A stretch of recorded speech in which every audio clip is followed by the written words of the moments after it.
प्राणीमात्रांनो मी किती प्रेम करत असेल, दया करत असेल ना, तर ह्या पक्ष्यावर मला दयाही येत नाही, प्रेमही येत नाही. कारण तो पक्षी नुसता येऊन बसत नाही, तर एवढी सगळी घाण पण करून जातो.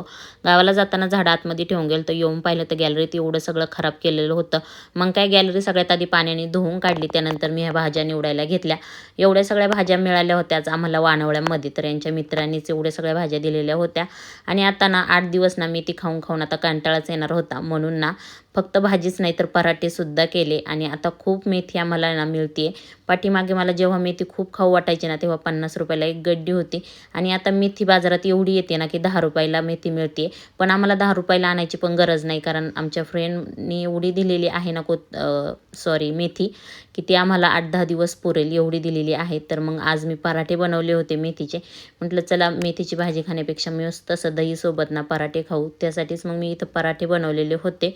खूप दिवसांनी आज मी मेथीचे पराठे बनवलेले होते आणि छान झाले होते. थोडेसे कमी तिखट झाले होते, कारण वरच्या हिशोबानेच मी ते बनवलेले होते. चला भेटूया पुढच्या व्हिडिओमध्ये. तोपर्यंत बाय.